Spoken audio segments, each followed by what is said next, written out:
صلی اللہ علیہ وسلم کے زمانے میں مکے کے کافروں کو بھی یہ سوال تھا. ایک موقع پر ابو جہل نے بھی یہ کہا تھا کہ نعوذ باللہ میں محمد صلی اللہ علیہ وسلم کو جھوٹا نہیں مانتا ہوں، لیکن جھوٹا نہیں کہتا ہوں، بلکہ یہ بات جو محمد کہتے ہیں کہ ہم مر جائیں گے، گل سڑ جائیں گے، پھر دوبارہ ہمیں زندہ کیا جائے گا، یہ بات میں نہیں مانتا. اس نے سورہ یاسین میں اللہ رب العزت نے اس کو بیان بھی کیا. وہ کیا کیا؟ وہ جو ہے اس نے ہڈی لائی. حضرت ابو جہل نے اللہ کے نبی صلی اللہ علیہ وسلم کے سامنے ایک جانور کی ہڈی کو لایا اور لا کر اپنے ہاتھوں سے توڑا اور اس کے ریزہ کیا اور کہا کہ محمد یہ ہڈی دوبارہ جڑے گی اور اس کے اندر گد آئے گا اور یہ اس کے پارٹس داخل ہوں گے، یہ کیسے ہو سکتا ہے؟ اور اس نے اس بات کو جھٹلا کر وہاں سے چلا گیا. قرآن کے اندر اللہ نے بتایا اَوَلَمْ يَرَ الْإِنسَانُ أَنَّا خَلَقْنَاهُ مِن نُطْفَةٍ، کہ انسان کو پتہ نہیں ہے کہ اللہ نے اس کو ایک نطفے سے پیدا کیا. وَضَرَبَ لَنَا مَثَلًا وَنَسِيَ خَلْقًا، اور لوگوں کے سامنے یہ ہڈی کو رکھ کر مثال بیان کرتا پھرتا ہے. وَنَسِيَ خَلْقَهُ، اپنی پیدائش کو بھول گیا یہ ابو جہل. اللہ نے قرآن کے اندر بیان. تو یہ بات جو ہر زمانے میں کسی کے سمجھ میں نہیں آتی تھی، حضرت عزیر علیہ السلام کا یہ قصہ قیامت تک کے لیے اللہ رب العزت نے زندہ کر دیا. اور حضرت موسیٰ علیہ السلام کو بھی اللہ نے کہا تھا کوہ طور پر کہ تمہارے آنے کے بعد تمہاری قوم نے کیا کیا ہے؟ گائے کے بچے کو خدا بنا لیا ہے اور اس کے پیچھے چل رہے ہیں، ماننے کے لیے تیار نہیں حضرت موسیٰ علیہ السلام. اور تورات کی جو تختیاں تھیں اس کو مضبوطی سے پکڑے ہوئے تھے. لیکن جب گئے کوہ طور سے گئے، جا کر دیکھا، اللہ کی بات سننے کے بعد جب جا کر دیکھا واقعتاً میری قوم کا کی ایک جماعت کیا کر چکی ہے، کفر میں داخل ہو چکی ہے، کافر ہو چکی ہے اور گائے کے بچے کی عبادت کرنا شروع کر دیا ہے. تو وہاں پر اپنے ہاتھ میں جو تختیاں تھی تورات کی انہوں نے وہاں پر پھینک دیا اور آگے بڑھ کر انہوں نے ان لوگوں سے بات چیت کی. تو حضرت عزیر علیہ السلام نے بھی بیت المقدس کی تباہی کو دیکھ کر یہ سوال کیا تھا کہ یہ بیت المقدس بھی ختم ہو گیا، یہ بستی بھی ختم ہو گئی، یہ سارے لوگ کیسے دوبارہ زندہ ہوں گے؟ سمجھ رہے ہیں؟ اللہ رب العزت نے زندہ کر کے بتا دیا کہ کیسے ہم دوبارہ زندہ کرتے ہیں، کیسے ہم کسی کو بھی مارتے ہیں اور پھر کھڑا کر دیتے ہیں. اللہ رب العزت بتاتے ہیں فَلَمَّا تَبَيَّنَ لَهُ، جب سارے کی ساری چیز ان کے سامنے کھل کر ظاہر ہو گئی، انہوں نے دیکھ لیا گدھے میں کیسے جان آئی، گوشت کیسے لگا. قَالَ أَعْلَمُ أَنَّ اللَّهَ عَلَى كُلِّ شَيْءٍ قَدِيرٌ، جو ہے میں یقین آ گیا مجھے، میں اچھی طرح سمجھ گیا کہ میں اللہ رب العزت ہر چیز پر قدرت رکھنے والے ہیں. آگے حضرت ابراہیم علیہ السلام کا قصہ. حضرت ابراہیم علیہ السلام نے بھی ایک مرتبہ اللہ سے درخواست کی، اے اللہ آپ مردے کو کیسے زندہ کرتے ہیں؟ اللہ نے پوچھا کہ آپ کو مجھ پر یقین نہیں ہے؟ حضرت ابراہیم علیہ السلام کہنے لگے باری تعالیٰ ہمیں ایمان تو ہے، آپ کی باتوں پر یقین ہے، لیکن میرے اطمینان قلب کے لیے، میرے دل کی تسلی کے لیے میں دیکھنا چاہتا ہوں. تو اب حضرت ابراہیم علیہ السلام کو حکم دیا گیا کہ دیکھو 4 پرندے پکڑو، 4 پرندے، ایک مرغ، ایک مور، تیسرا پرندہ کوا، اور چوتھا پرندہ اللہ رب العزت نے حکم دیا کہ ان 4 پرندوں کو پکڑ کر ان کو ذبح کرو. ذبح کرنے کے بعد جو ہے 4 پہاڑوں پر ان کے حصوں کو ملاؤ اور تھوڑا ادھر تھوڑا ادھر تھوڑا ادھر رکھ دینا. پھر تم کھڑے ہو کر ان کو بلاؤ تو پھر دیکھو کہ وہ کیسے دوڑ کر چلے آتے ہیں تمہارے بلانے پر وہ کیسے چلے آتے ہیں. اللہ رب العزت نے بتایا. تو حضرت ابراہیم علیہ السلام نے بھی ایسے ہی کیا.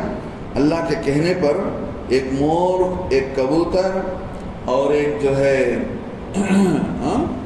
مرغا اور ایک کوا، ان 4 کو لیا ذبح کیا. اللہ رب العزت اسی کو بیان کرتے ہیں. وَإِذْ قَالَ ابراہیم، جب کہا ابراہیم علیہ السلام نے، ربی باری تعالیٰ ارینی مجھے بتائیے، کیف تحیی الموتى آپ کیسے مردے کو زندہ کرتے ہیں. قال اللہ نے فرمایا اولم تؤمن کیا آپ کو اس بات پر ایمان نہیں ہے کہ ہم مردے کو زندہ کرتے ہیں؟ آپ کو اس بات کا یقین نہیں ہے؟ حضرت ابراہیم علیہ السلام نے کہا بلا ضرور ہے، ہاں کیوں نہیں. ولیکن لیطمئن قلبی لیکن میرے دل کو اطمینان ہو جائے، تسلی ہو جائے، میں اس لیے پوچھتا ہوں. تو اللہ نے کہا فخذ اربعۃ من الطیر 4 جانوروں کو لینا، ہاں 4 جانوروں کو لینا. فصرہن الیک پھر ان کو ذبح کرنے کے بعد اپنے پاس سامنے میں کیا کرو، فصرہن الیک پھر ان کو ایک دوسرے کے ساتھ ملا دو. سمجھ رہے ہیں؟ ملا کر پھر ان کو ملا لے اپنے ساتھ. سمجھ رہے ہیں؟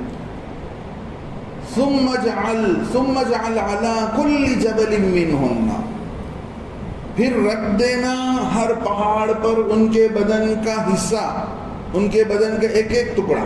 سمجھ رہے؟ گویا 4 پرندے ہیں، 4 پرندے ان کے سر کو الگ کیا گیا، پروں کو الگ کیا گیا اور دھڑ کو الگ کر لیا. گویا 4 ہو گئے. دھڑ ایک طرف ہے، 2 پر الگ ہیں اور سر الگ ہو گیا. اب حکم یہ دیا جا رہا ہے کہ ہر پہاڑ پر ہر پرندے کا ایک ایک حصہ رکھ دو. تو ایسے ہی ہوا. اب حضرت ان کے کہنے پر، اللہ کے کہنے پر ثم جعل علی کل جبل منہن جزءا پھر ہر پہاڑ پر ان میں کا ایک ایک حصہ رکھ دینا. ثم ادعوہن یأتینک سعیا پھر ان کو پکارو، یأتینک وہ تیرے پاس آئیں گی دوڑتے ہوئے. سمجھ رہے ہیں؟ ایک ایک پرندے کا نام لے کر پکارو تو پھر وہ پرندے اس پہاڑ میں درخت، اس پہاڑ میں سر رکھا ہوا ہے، اس پہاڑ میں پر رکھا ہوا ہے، تو پھر ادھر سے دھڑ ہے، پھر ادھر سے دوسری کوئی چیز رکھی ہوئی ہے. تم دیکھو گے یأتینک سعیا وہ دوڑ کر آئیں گے. کا مطلب پہلے وہ جڑیں گے، وہ آپس میں جڑ کر پھر ان میں جان آئے گی، پھر جان آنے کے بعد فوراً دوڑ کر تمہاری طرف آئیں گے. ایسے ہی ہوا. اب 2 سوال یہاں پیدا ہوتا ہے. ایک سوال یہ پیدا ہوتا ہے کہ بھئی جسم جو ہے بے جان، مختلف جسموں، متفرق الاجزاء، کئی سارے اجزاء، کئی سارے پارٹس پہ یہ کیسے زندہ ہو سکتا ہے؟ ہاں اب وہاں پر ایک حصہ ہے، وہاں پر ایک حصہ ہے، اب زندہ ہوگا تو کیسے وہ زندہ ہوگا؟ ایک سوال. دوسرا سوال یہ ہے کہ یہ 4 پرندوں ہی کو کیوں جو ہے خاص کیا گیا؟ اور بھی تو بہت سارے پرندے تھے، اب یہ 4 پرندوں ہی کو کیوں خاص کیا گیا کہ بھئی ان کے فلاں فلاں فلاں پرندوں کو لے لو اور ان کے حصوں کو الگ الگ کر دو، اور جو ہے اللہ رب العزت بتا دیتے ہیں اور ان کو الگ کر کے وہاں پر رکھ دو. اللہ رب العزت نے اس آیت کے آخر میں بتا دیا وَعَلَمْ جان لو ان اللہ عزیز حکیم، اللہ تعالیٰ زبردست قدرت والے ہیں. تمہارے ذہن میں یہ بات آئے گی کہ 4 پارٹس 4 پہاڑ پر رکھے ہوئے کیسے جڑیں گے، اس پہ کیسے جان پڑے گا؟ تمہارے ذہن قبول کرے نہ کرے، لیکن اللہ رب العزت عزیز کے معنی زبردست طاقت والے، قدرت والے ہیں. حکیم ان 4 جانوروں کو جو اللہ نے 4 ہی جانوروں کا حکم کیوں دیا، اور 4 جانوروں میں کون سے جانور اللہ نے نہیں کہا کہ بھئی مور ہی کو پکڑنا، کبوتری کو پکڑنا. تفسیری کتابوں میں لکھا ہے، لیکن کسی حدیث سے یہ معلوم نہیں ہوتا کہ حضرت ابراہیم علیہ السلام کو اللہ نے کہا کہ بھئی یہ پرندے ہی اٹھانا ہے، لیکن انہوں نے اٹھایا. اب ان 4 پرندوں کو ہی کہنے کے 4 ہی کا حکم دینے میں کیا اس میں حکمت ہے؟ اللہ رب العزت نے بتا دیا اللہ حکیم ہے. تمہارے علم میں کوئی چیز نہیں آتی ہو، لیکن نفع نقصان کا ادراک ہم کو ہے، ہم جانتے ہیں کس چیز میں نفع ہے، کیا نقصان ہے. لہذا اللہ رب العزت اپنی طاقت اور قدرت کو بیان کر کے بتاتے ہیں کہ ہماری حکمت ہے. ہم اگر چاہتے تو 3 پرندوں کا بھی حکم کر سکتے تھے، 5 پرندوں کو بھی حکم کر سکتے تھے، لیکن ایک چیز سمجھانا ہے اور اس کے پیچھے ہماری حکمت چھپی ہوئی ہے، لہذا اس حکمت کے چلتے ہوئے اب ہم نے حکم دیا تو اب وہ حکم کے دینے پر وہ 4 پرندے لیے گئے۔ اب عطا خراسانی رحمۃ اللہ علیہ یہ بہت بڑے تابعی گزرے ہیں، انہوں نے یہ بات بیان کیا ہے کہ اللہ رب العزت نے جو وحی بھیجی تھی کہ تم جو ہے ہرا بطخ کو لے لینا، ان کی ایک روایت یہ بھی ہے، اللہ نے حکم دیا کہ بھئی سبز بطخ کو لے لو اور کالا کوا لے لو اور جو ہے سفید کبوتر لے لینا اور لال مرغی لے لینا۔ یہ حکم اللہ رب العزت نے 4 پرندوں کا اس لیے کہا ہے کہ 4 پرندے 4 چیزوں سے انسان کا جسم ملا ہوا ہے۔ ایک تو انسان کے جسم کے اندر کیا ہے، 4 عناصر ہیں، ایک تو خون ہے، دوسرا انسان کے بلغم میں انسان کے جسم میں بلغم ہے، تیسری چیز جو ہے صفرے کا مادہ ہے، اور ایک چیز کیا ہے سودا ہے۔ یہ صفرا اور سودا اور بلغم اور خون سے انسان کی جسم کے اندر اللہ رب العزت جو ہے نظام کو چلاتے ہیں۔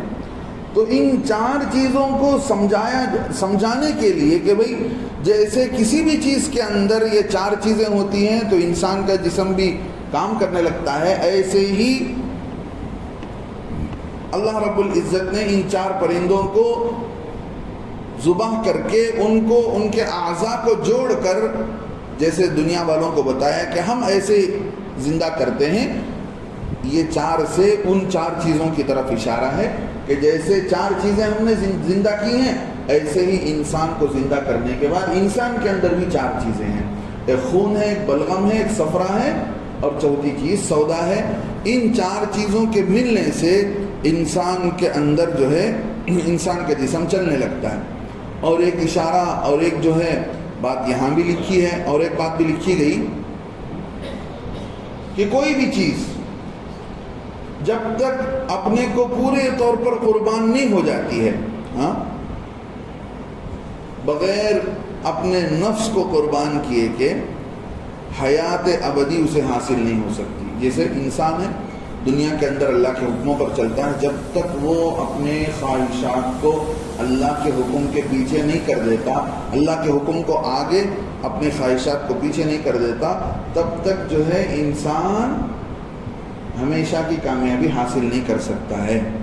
تو ان 4 پرندوں کے اندر کیا ہے، خواہشات کی محبت جو ہے مور کے اندر ہے۔ مور بڑے ناز و نخرے کا پرندہ ہے، اس کا انداز، اس کا چال چلن، تو خواہشات کو بھی گویا انسان کو ان 4 پرندوں کو قربانی دے کر حضرت ابراہیم علیہ السلام کے ذریعے اللہ یہ بتا رہے ہیں کہ دیکھو جیسے مور اپنے خواہشات کو قربان کر کے حضرت ابراہیم علیہ السلام کے ہاتھوں ذبح ہو گیا، ایسے ہی ایک انسان کو کامیابی حاصل کرنے کے لیے اپنے خواہشات کو چھوڑنا پڑے گا۔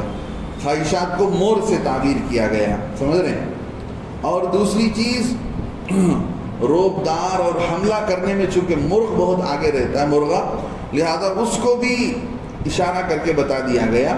اور انسان کے نفس کے اندر بعض چیزیں انسان گھٹیا حرکتیں کر دیتا ہے، اور اس لمبی امیدیں، گھٹیا حرکتیں اور لمبی امیدیں یہ کوے کی صفات میں سے لکھا ہے۔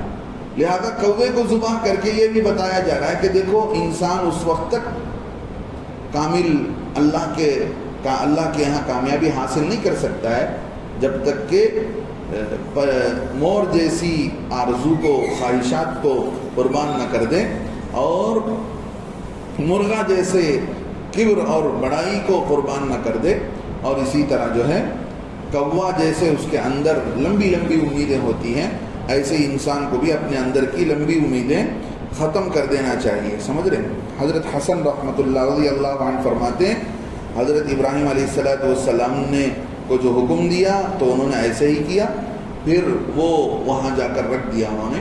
بعض کتابوں میں لکھا ہے کہ سر ایک پہاڑ پر رکھ دیا اور پروں کو ایک پہاڑ پر رکھ دیا اور باقی کے اجزاء دھڑ کو ایک پہاڑ پر رکھ دیا، اب یہاں درمیان میں کھڑے ہو کر حضرت ابراہیم علیہ السلام نے پکارا تو فوراً ہڈی سے ہڈی جڑ گئی، پر سے پر جڑ گئے، اور خون سے خون جڑ گیا، گوشت سے گوشت مل گئے.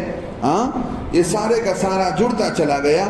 اصل حیت پر، اصل شکل پر یہ پرندے زندہ ہو کر حضرت ابراہیم علیہ السلام کے پاس آ گئے. اللہ رب العزت نے فرمایا اے ابراہیم قیامت کے دن ایسے ہی ہم اعضاء کو جوڑیں گے. انسان کے جتنے پارٹس ہوں گے، جتنی چھوٹی چھوٹی چیزیں، بڑی بڑی چیزیں ہوں گی، قیامت کے دن ہم ایسے ہی انسان کے اعضاء کو جوڑ کر ایک دم سے اس میں جان ڈال دیں گے. لہذا ہمارے لیے یہ کوئی مشکل نہیں ہے. جیسے انسان کی پیدائش ماں باپ کے ذریعے سے ہوئی دنیا کے اندر، ایسے ہی اور اس ماں باپ کے ذریعے انسان پیدا ہوا، اسے جسم ملا، اس جسم کے اندر خون ڈالا گیا. تو ایسے ہی اللہ رب العزت جیسے خون کے ذریعے سے، کھانے کے ذریعے سے انسان کو ترقی دیتے ہیں اور انسان کا جسم پلتا بڑھتا ہے، ایسے ہی اللہ رب العزت کل قیامت کے دن بھی مختلف اجزاء کو جوڑ کر دوبارہ جسم دوبارہ زندہ کرنے کی قدرت رکھتے ہیں. ایک روایت میں یہ بھی لکھا ہے، اگرچہ کہ ان 4 پرندوں کے نام کسی صحیح حدیث سے ثابت نہیں ہیں، لیکن پھر بھی بعض کتابوں میں یہ بات بھی لکھی گئی ہے. ابن عباس رضی اللہ عنہ اور دوسرے علماء تابعین نے یہ بات نقل کیا ہے. وہ 4 پرندوں میں کبوتر اور مرغ اور کوے کے علاوہ بطخ بھی تھا. بعض نے بطخ کا تذکرہ کیا ہے، بعض نے ایک دوسرے پرندے کا تذکرہ کیا ہے جس کا نام غرنوخ لکھا ہوا ہے. میں ڈکشنری میں ڈھونڈ نہیں سکا کہ غرنوخ کسے کہتے ہیں، کوئی پرندہ ہوگا. اللہ سے دعا ہے اللہ رب العزت ہمیں بھی ان باتوں پر کامل ایمان اور یقین نصیب فرمائے. ہاں، اللہ فرماتے ہیں وَعْلَمْ جان لو ان اللہ عزیز حکیم. اللہ رب العزت زبردست قدرت طاقت والے ہیں، حکیم اللہ رب العزت بڑی حکمت والے ہیں. اللہ سے دعا ہے اللہ تعالی ہمیں بھی کامل ایمان اور کامل یقین اللہ کے ذات کا ایسا نصیب فرمائے جس کے بعد ہماری زندگی کے اندر کبھی ہمیں لحظہ برابر اللہ پر اور اللہ کے دین پر ذرا برابر بھی شک یا دین پر چلنے میں سستی غفلت